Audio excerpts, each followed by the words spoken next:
The HOA tried to force Daniel's grandfather out by unleashing a rat infestation and hitting him with fines for unsanitary conditions.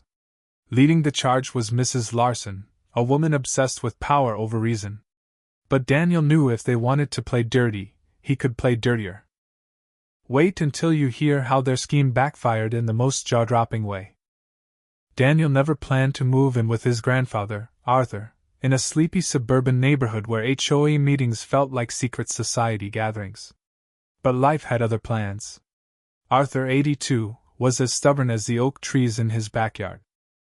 He'd lived in his house for 40 years, outlasting neighbors and dodging the HOA's petty politics, until now. The HOA, led by Mrs. Larson, wasn't just about property values, it was a dictatorship. Larson, with her clipboard and eagle eyes, could find fault in a perfect sunset. She had her sights set on Arthur.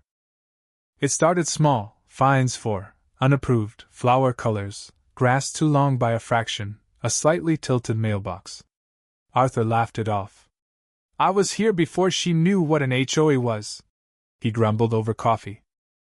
But the fines kept coming, followed by legal threats and HOA meetings where Arthur's name was dragged through the mud. The real motive? Larson wanted Arthur's house for a developer circling the neighborhood, eager to buy cheap, renovate, and sell high. Arthur, a war veteran, wasn't budging. Larson tried letters, emails, even sending her minions to suggest he sell. When that failed, she got nasty: more fines, more warnings, then a legal notice claiming Arthur's house violated new HOA rules. Then came the rats. One night, Daniel heard scratching in the kitchen. Flipping on the light, he froze. A fat rat sat on the counter like it owned the place. 2 more darted from under the fridge, then another. By morning, the house was a war zone: droppings in the pantry, chewed wires, shredded papers. Daniel checked the security cameras, and his blood boiled. At 2:47 a.m., 4 HOA members, Larson, Greg Thompson, Susan Miller, and Tom Bennett, snuck into the backyard, each carrying a crate. They opened the vents and dumped the contents. The footage showed rats pouring out, the group laughing as they fled. These weren't wild rats. They had ear tags, lab rats, clean and numbered. Larson had orchestrated an infestation to frame Arthur.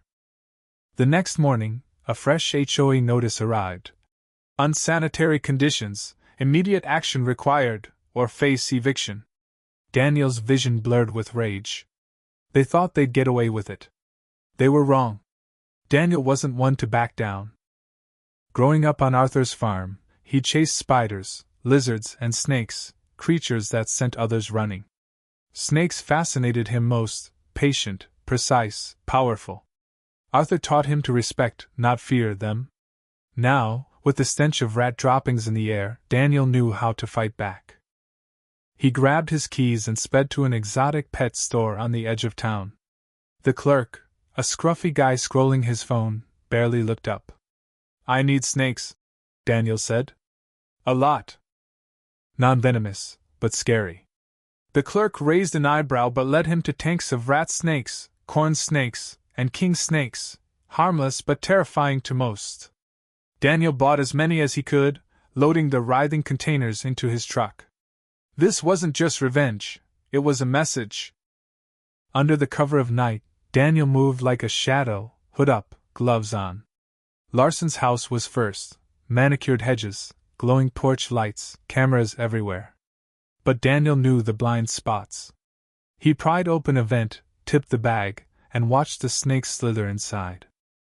One by one, he hit the others: Thompson's, Miller's, Bennett's. Each vent loosened, each bag emptied, the adrenaline sharpening his focus. He imagined the chaos to come, the screams, the panic. By the last house, his bag was empty, and a grim satisfaction settled in. Tomorrow would be wild. Dawn broke with a scream that shattered the silence: Larson's. She bolted from her house in a robe, shrieking, "It's under my bed! It's hissing!" Thompson slammed his door, pale, gasping. "A snake in my bathroom. It's huge."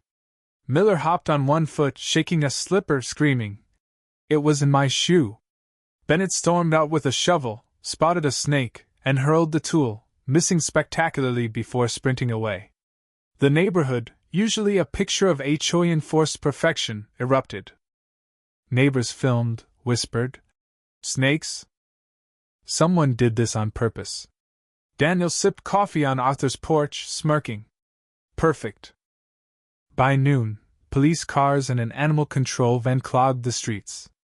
Officers hauled snakes from vents and couches. Larson, now in her stiff blazer, hovered near her steps, her composure cracking.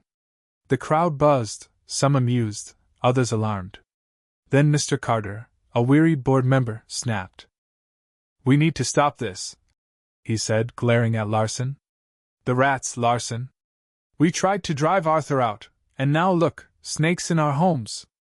The crowd gasped. Carter laid it bare. They'd dumped rats to frame Arthur.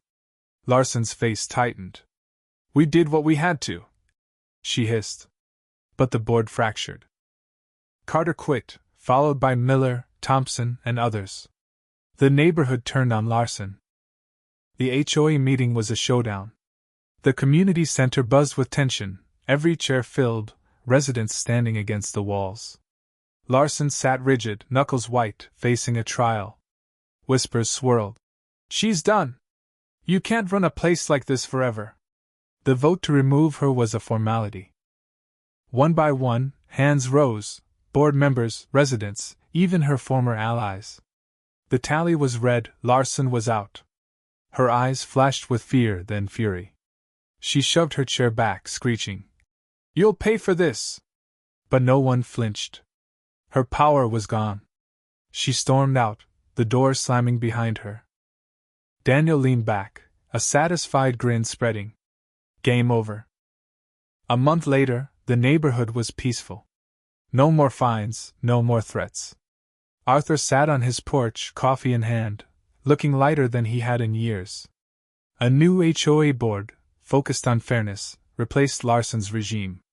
Arthur glanced at Daniel, strolling across the yard. "You didn't do anything special, did you?" he asked, eyebrow raised. Daniel grinned.